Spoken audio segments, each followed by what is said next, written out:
Hello friends, welcome to my YouTube channel. आज के इस वीडियो में हम आचार्य रामचंद्र शुक्ल द्वारा हिंदी साहित्य का इतिहास पुस्तक के एमसीक्यूज़ के प्रश्नों को देखेंगे। आज के इस वीडियो में हम रीतिकाल के प्रश्नों को देखेंगे। तो आइए देखते हैं। पहला प्रश्न है, चंद्रशेखर वाजपेयी का जन्म कब हुआ था?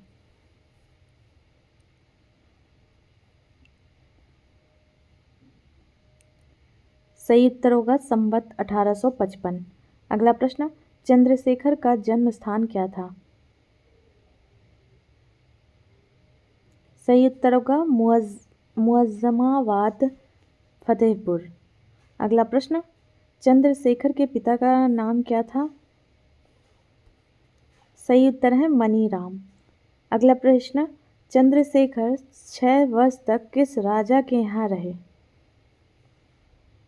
सही उत्तर होगा जोधपुर नरेश मान सिंह। अगला प्रश्न, चंद्रशेखर ने अपना जीवन का अंतिम समय कहाँ बिताया? सही उत्तर होगा पटियाला। अगला प्रश्न, हम्मीर हट की रचना किसके आदेश से हुई? सही उत्तर है महाराज नरेंद्र सिंह। अगला प्रश्न, चंद्रशेखर का देहांत कब हुआ? सही उत्तर है संवत 1932। अगला प्रश्न, चंद्रशेखर की कीर्ति का मुख्य स्तंभ कौन सा था? कौन सा ग्रंथ है? सही उत्तर है हम्मीर हट।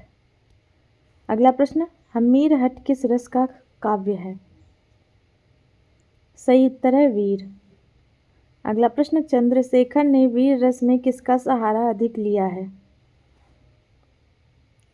सही उत्तर होगा ऑप्शन बी, उग्रोत्साह व्यंजक उक्तियों का। अगला प्रश्न, हम्मीर हट में अलाउद्दीन के दरबार में कौन भागा था? सही उत्तर होगा महिमा मंगोल। अगला प्रश्न, शुक्ल जी के अनुसार हम्मीर हट में कौन सी एक त्रुटि खटकती है? सही उत्तर होगा प्रतिनायक अलाउद्दीन का कायर दिखाया जाना। अगला प्रश्न, अलाउद्दीन को हम्मीर हट में किससे डरते हुए दिखाया गया है? सही उत्तर होगा चूहिया से। अगला प्रश्न, तिरिया तेल हम्मीर हट चढ़े न दूजी बार, यह प्रसिद्ध पंक्ति किस ग्रंथ के लिए है? सही उत्तर होगा हम्मीर हट। अगला प्रश्न, चंद्रशेखर ने नर्तकी के मारे जाने का प्रसंग किस ग्रंथ के अनुकरण पर रखा है? सही उत्तर होगा पद्मावत जायसी। अगला प्रश्न, ताजक ज्योतिष के रचयिता कौन है? सही उत्तर होगा चंद्रशेखर। अगला प्रश्न, हम्मीर हट के बारे में शुक्ल जी का क्या निष्कर्ष है? सही उत्तर होगा यह हिंदी साहित्य का एक रत्न है। अगला प्रश्न, चंद्रशेखर की भाषा पर किसका बड़ा अधिकार था? सही उत्तर होगा साहित्यिक ब्रजभाषा का। आगे देखते हैं, चंद्रशेखर के अनुप्रास कैसे हैं? सही उत्तर होगा ऑप्शन बी, सर्वत्र रस में सहायक। अगला प्रश्न, उदय भानु पश्चिम प्रत्यक्ष दिन चंद प्रकाश है पंक्ति में हम्मीर की किस विशेषता का वर्णन है? सही उत्तर होगा ऑप्शन बी, वचन की दृढ़ता या हठ। आगे देखते हैं, चंद्रशेखर ने श्रृंगार रस के लिए कौन सा ग्रंथ लिखा? सही उत्तर होगा रसिक विनोद। आगे देखते हैं, आलम नेवाज सिरताज पातशाहन के सवैया में किसकी धाक का वर्णन है?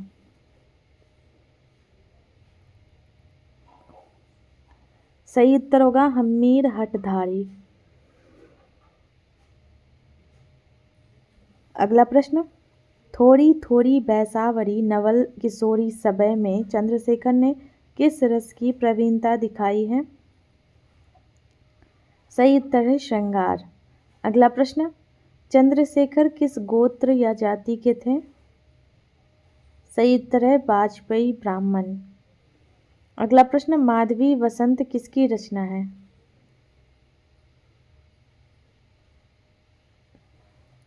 सही उत्तर होगा चंद्रशेखर।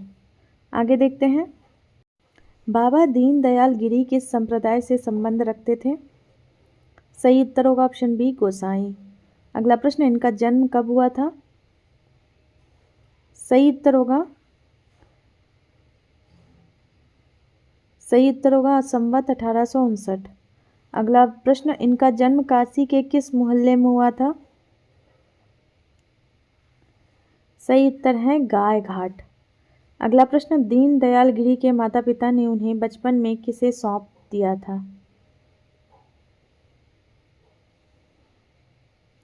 सही उत्तर होगा महंत कुसागिरी। अगला प्रश्न, महंत कुसागिरी किस स्थान के अधिकारी थे? सही उत्तर है देहली विनायक। अगला प्रश्न, जायदाद नीलाम होने पर बाबा जी कहाँ रहने लगे?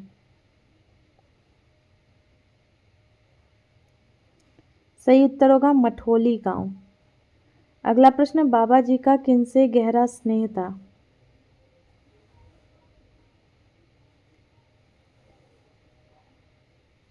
सही उत्तर होगा बाबू गोपाल चंद्र गिरधर दास। अगला प्रश्न, बाबा दीनदयाल गिरी का परलोकवास कब हुआ?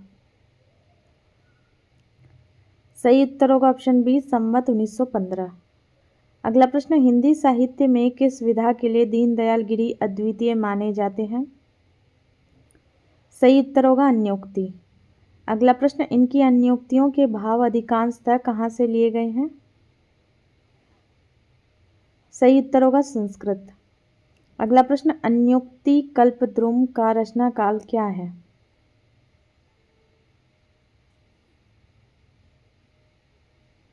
सही उत्तर होगा संवत 1912। अगला प्रश्न, अन्योक्ति कल्पद्रुम को हिंदी साहित्य में क्या माना गया है?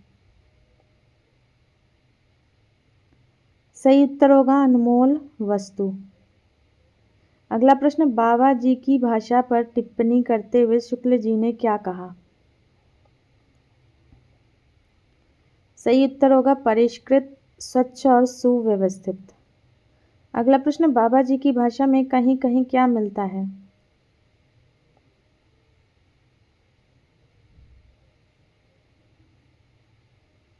सही उत्तर होगा पूर्वीपन। अगला प्रश्न, अनुराग बाग संवत 1888 में किसका वर्णन है?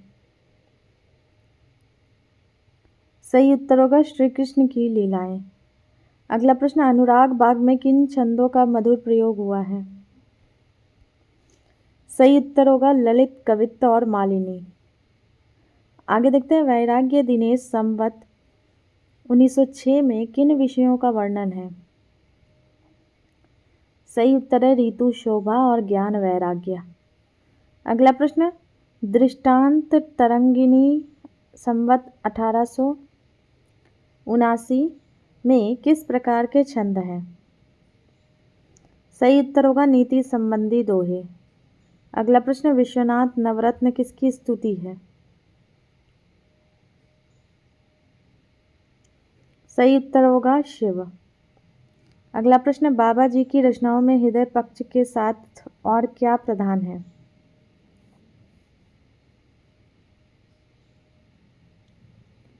सही उत्तर होगा कला पक्ष, चमत्कार, कौशल। अगला प्रश्न, शुक्ल जी के अनुसार अन्योक्ति के क्षेत्र में क्या सफल होने के लिए आवश्यक है? सही उत्तर है मार्मिकता और सौंदर्य भावना। अगला प्रश्न, केतो सोम कला करौ पद में चंद्रमा किसे संबोधित है? सही उत्तर होगा तेलीय पखान, निष्ठुर व्यक्ति। अगला प्रश्न, बरखै कहा पयोद इत में पद में पयोद अर्थात बादल को कहाँ ना बरसने की सलाह दी गई है? सही उत्तर है ऊसर भूमि पर। आगे देखते हैं, चल चकई तेहि सर विषय पद में चकई किसका प्रतीक है? सही उत्तर होगा इसका जीव या आत्मा का। अगला प्रश्न, बाबा जी ने अध्यात्म के पक्ष में कैसी युक्तियां कही हैं? सही उत्तर होगा इसका रहस्यमयी। अगला प्रश्न, यमक और श्लेष का प्रयोग बाबा जी ने कहाँ अधिक किया है? सही उत्तर है ऑप्शन बी, अन्योक्ति कल्प द्रुम के आदि में। अगला प्रश्न, शुक्ल जी ने बाबा जी को कैसा कवि कहा है? सही उत्तर है बहुरंगी। अगला प्रश्न, बाबा जी की कविता का काल कब से कब तक माना जा सकता है?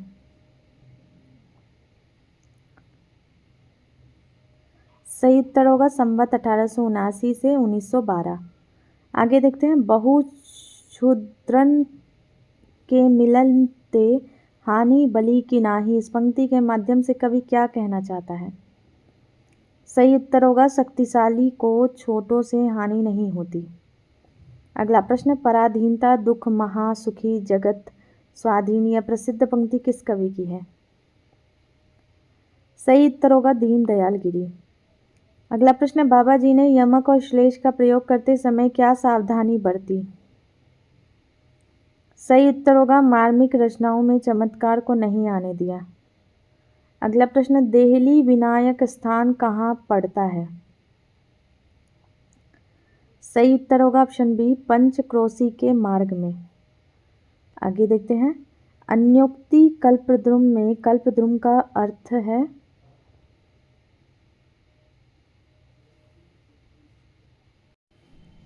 सही उत्तर है कल्पवृक्ष। अगला प्रश्न, बाबा जी का कविता क्षेत्र मुख्य रूप से क्या था? सही उत्तर होगा मार्मिक अन्योक्ति। अगला प्रश्न, इनमें से कौन सी रचना दीनदयाल गिरी की नहीं है? सही उत्तर है पजनेस प्रकाश। आगे देखते हैं, पजनेस कवि से संबंधित, कवि पजनेस कहाँ के रहने वाले थे? सही उत्तर होगा पन्ना। अगला प्रश्न, पजनेस का कविता काल क्या माना जाता है? सही उत्तर है संवत 1900 के आसपास। अगला प्रश्न, पजनेस की प्रसिद्ध फुटकल कविताओं का संग्रह किस नाम से प्रकाशित है? सही उत्तर है पजनेस प्रकाश। अगला प्रश्न, पजनेस प्रकाश में कितने कवित्त सवैया हैं? सही उत्तर है 127। अगला प्रश्न, ठाकुर शिव सिंह ने पजनेस की किन दो पुस्तकों का उल्लेख किया है? सही उत्तर है प्रेम वाटिका और सुजान सागर। नहीं, इसका सही उत्तर होगा ऑप्शन ए, मधुर प्रिया और नक्सिक। आगे देखते हैं, पजनेस को किस विदेशी भाषा का ज्ञान था? सही उत्तर होगा इसका फारसी। आगे देखते हैं, पजनेस की रचना मुख्य रूप से किस रस की है? सही उत्तर है श्रृंगार रस। अगला प्रश्न, पजनेस अपनी रचनाओं में किन कठोर वर्णों का व्यवहार करते थे? सही उत्तर है ट ठ ढ। अगला प्रश्न, पजनेस किस काव्य दोष की परवाह कम करते थे? सही उत्तर होगा प्रतिकूल वर्णन। अगला प्रश्न, पजनेस के फुटकल कवित्त अधिकतर किसके मिलते हैं? सही उत्तर होगा अंग दर्पण। अगला प्रश्न, पजनेस का ध्यान विशेष रूप से किस पर रहता था? सही उत्तर होगा शब्द चमत्कार। अगला प्रश्न, पजनेस की कविता में शब्द चमत्कार के कारण कभी कभी क्या आ जाता था? सही उत्तर है भद्दापन। अगला प्रश्न, छहरे छबीली छटा पंक्ति में पजनेस ने किसका वर्णन किया है? सही उत्तर होगा नायिका के सौंदर्य का। आगे देखते हैं, पजनेस की एक सवैया में फारसी शब्दों का प्रयोग हुआ है। इसकी अंतिम पंक्ति मीज़रा सुरमा तहरीर किस पर आधारित है? सही उत्तर है ऑप्शन बी, वर्णमाला के अक्षरों नुक्ते बे ते पर। अगला प्रश्न, पजनेस को ब्रजभाषा के कवियों में कैसा स्थान प्राप्त था? सही उत्तर होगा प्रसिद्ध। आगे देखते हैं, पजनेस प्रकाश किस प्रेस से प्रकाशित हुआ था? सही उत्तर होगा भारत जीवन प्रेस। अगला प्रश्न, पजनेस की कविताओं में उज्बक शब्द का प्रयोग किसके लिए हुआ है? सही उत्तर होगा ऑप्शन बी, उज्वेग तेज कांति के अर्थ में। अगला प्रश्न, परत नताब लखी मुख महाताब में महाताब का क्या अर्थ है? सही उत्तर है चंद्रमा। अगला प्रश्न, पजनेस की भाषा कैसी है? सही उत्तर होगा अनुप्रास युक्त ललित भाषा। अगला प्रश्न, पजनेस के बारे में विशेष वृत्तांत क्या है? सही उत्तर होगा प्राप्त नहीं है। आगे देखते हैं, गिरिधर दास किसके पिता थे? सही उत्तर होगा भारतेंदु हरिश्चंद्र। अगला प्रश्न, गिरधर दास का वास्तविक नाम क्या था? सही उत्तर है बाबू गोपाल चंद्र। अगला प्रश्न, भारतेंदु के अनुसार गिरधर दास ने कुल कितने ग्रंथ रचे हैं? सही उत्तर होगा 40। आगे देखते हैं, गिरधर दास का जन्म कब हुआ था? सही उत्तर है संवत 1890। अगला प्रश्न, गिरधर दास के पिता का क्या नाम था? सही उत्तर होगा काले हर्षचंद। अगला प्रश्न, गिरधर दास कितनी वर्ष की अवस्था में अनाथ हो गए थे? सही उत्तर है 11 वर्ष। अगला प्रश्न, गिरधर दास के अनमोल पुस्तकालय का क्या नाम था? सही उत्तर है सरस्वती भवन। अगला प्रश्न, डॉक्टर राजेंद्र लाल मित्र ने गिरधर दास के पुस्तकालय का मूल्य कितना आंका था? सही उत्तर है 1 लाख रुपया। अगला प्रश्न, गिरधर दास का परलोकवास किस वर्ष हुआ? सही उत्तर है संवत 1917।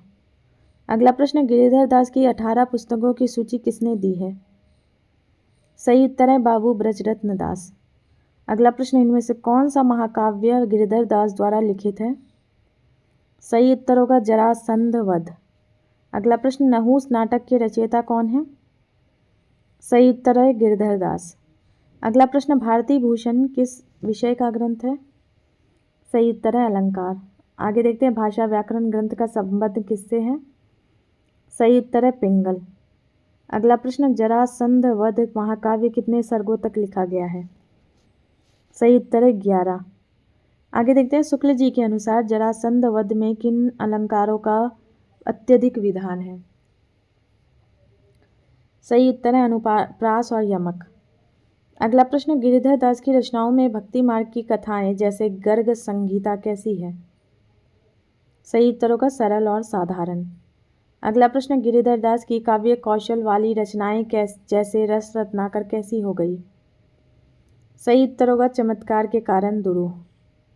अगला प्रश्न, जिन श्री गिरधर दास कवि रचे ग्रंथ 40 यह किसने लिखा? सही उत्तर होगा भारतेंदु। अगला प्रश्न, गिरधर दास का झुकाव किस ओर अधिक था? सही उत्तर है चमत्कार। अगला प्रश्न, गिरधर दास की आयु कितनी थी जब उनका निधन हुआ? सही उत्तर है 28 वर्ष। अगला प्रश्न, वाल्मीकि रामायण का पद्यानुवाद गिरिधर दास ने किस भाषा में किया? सही उत्तर है ब्रज भाषा। आगे देखते हैं, गिरिधर दास के यहाँ किनकी मंडली जमी रहती थी?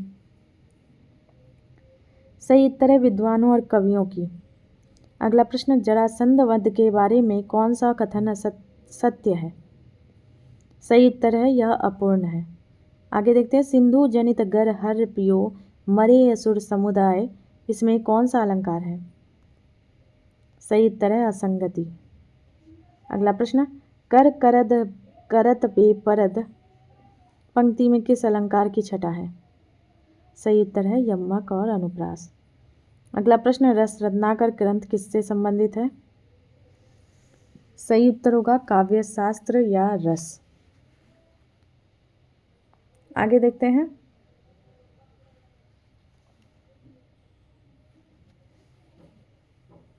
गिरिधर दास ने नहुस क्या लिखा है?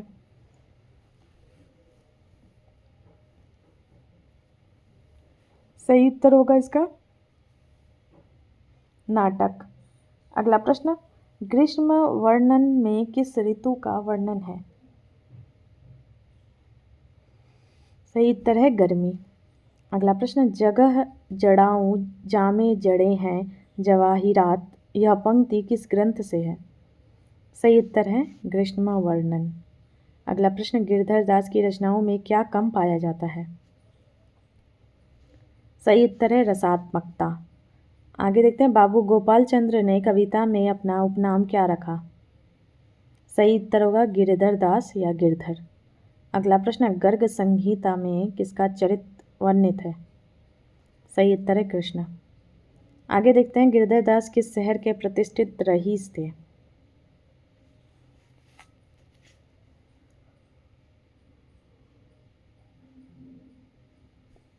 सही उत्तर होगा काशी। आगे देखते हैं, इनमें से कौन सी रचना गिरधर दास की है? सही उत्तर होगा जरासंध वध। अगला प्रश्न, द्विजदेव महाराज मान सिंह से संबंधित। द्विजदेव कहाँ के राजा थे, महाराज थे? सही उत्तर होगा अयोध्या। अगला प्रश्न, द्विजदेव का वास्तविक नाम क्या था? सही उत्तर होगा मान सिंह। अगला प्रश्न, द्विजदेव की कितनी पुस्तकें प्रसिद्ध हैं? सही उत्तर है 2। अगला प्रश्न, द्विजदेव की 2 प्रसिद्ध पुस्तकों के नाम क्या हैं? सही उत्तर होगा श्रृंगार बत्तीसी और श्रृंगार लतिका। अगला प्रश्न, श्रृंगार लतिका का सटीक संस्करण किसने प्रकाशित करवाया? सही उत्तर होगा महारानी अयोध्या। अगला प्रश्न, श्रृंगार लतिका के टीकाकार कौन थे? सही उत्तर होगा महाराज प्रताप नारायण सिंह। अगला प्रश्न, द्विजदेव के कवित्व किस कवि के समान प्रसिद्ध हैं? सही उत्तर होगा पद्माकर। अगला प्रश्न, ब्रजभाषा के श्रृंगारी कवियों की परंपरा में द्विजदेव को क्या माना जाता है? सही उत्तर होगा अंतिम प्रसिद्ध कवि। अगला प्रश्न, लक्षण ग्रंथ लिखने वालों में पद्माकर अंतिम है तो श्रृंगार परंपरा में कौन अंतिम है? सही उत्तर होगा द्विजदेव। अगला प्रश्न, द्विजदेव की कविता का सबसे बड़ा गुण है? सही उत्तर होगा भाषा की स्वच्छता। अगला प्रश्न, द्विजदेव के काव्य में किसका वर्णन सबसे मनोहर है? सही उत्तर है ऋतुओं का। अगला प्रश्न, शुक्ल जी के अनुसार द्विजदेव के ऋतु वर्णन में क्या उमड़ पड़ता है? सही उत्तर है हृदय का उल्लास। अगला प्रश्न, चिरजीवो बसंत सदा द्विजदेव प्रसूननी की झरी लायो करे, इसमें किस ऋतु का स्वागत है? सही उत्तर है बसंत। अगला प्रश्न, द्विजदेव की कविता में चकोरों की चहक के साथ और क्या झलकता है? सही उत्तर होगा कवि के मन की चहक। आगे देखते हैं, मिली माधवी आदिक फूल के ब्याज विनोद लवा बरसाया करें, यह किस कवि की पंक्ति है? सही उत्तर है द्विजदेव। अगला प्रश्न, बाके संकहीने राते कंज छवि छीने माते, यहाँ किसके नयनों का वर्णन है? सही उत्तर है ब्रजराज कृष्ण के। अगला प्रश्न, द्विजदेव ने किस पक्षी को पातकी पापी कहा है? सही उत्तर है पपीहा। अगला प्रश्न, हों तो बिन प्राण प्राण चाहत तजेयो, अब यह पंक्ति किस रस से ओतप्रोत है? सही उत्तर है विगोग श्रृंगार। अगला प्रश्न, द्विजदेव की कविता में हलाहल विष मंगा कर पीने की बात कब कही गई है? सही उत्तर होगा श्याम के ना आने पर। अगला प्रश्न, महाराज मान सिंह द्विजदेव के भतीजे का क्या नाम था? सही उत्तर होगा भुवनेश त्रिलोकीनाथ। अगला प्रश्न, द्विजदेव के काव्य में कलानिधि शब्द किसके लिए प्रयुक्त हुआ है? सही उत्तर है चंद्रमा। अगला प्रश्न, आवन समय में दुख दायिनी भैरी लाज, यहाँ नायिका को क्या दुख दे रहा है? सही उत्तर है लज्जा संकोच। अगला प्रश्न, द्विजदेव ने अपनी रचनाओं में भाषा को किसके लिए भद्दी नहीं होने दिया? सही उत्तर होगा ऑप्शन बी, अनुप्रास आदि चमत्कारों के लिए। अगला प्रश्न, द्विजदेव के ऋतु वर्णन अन्य कवियों से भिन्न क्यों है? सही उत्तर होगा उनमें हृदय की सच्ची उमंग है। अगला प्रश्न, बोली हारे कोकिल बुलाए हारे केकी गन, यहाँ केकी का क्या है अर्थ? सही उत्तर है मोर। अगला प्रश्न, द्विजदेव की कविता को शुक्ल जी ने क्या कहा? सही उत्तर होगा सरस और भावमयी। आगे देखते हैं, श्रृंगार बत्तीसी पुस्तक कब छपी थी? सही उत्तर है एक बार छपी थी। अगला प्रश्न, द्विजदेव के पदों में चांदनी के भारन दिखात उनियों सो कौन है? सही उत्तर होगा चंद्रमा। अगला प्रश्न, द्विजदेव की ऋतुओं के आगमन पर हृदय की स्थिति कैसी होती थी? सही उत्तर होगा ऑप्शन बी, अगवानी के लिए आगे बढ़ता था। अगला प्रश्न, द्विजदेव की कविता के नमूनों में मोगरे और मरु क्या है? सही उत्तर होगा फूल पौधे।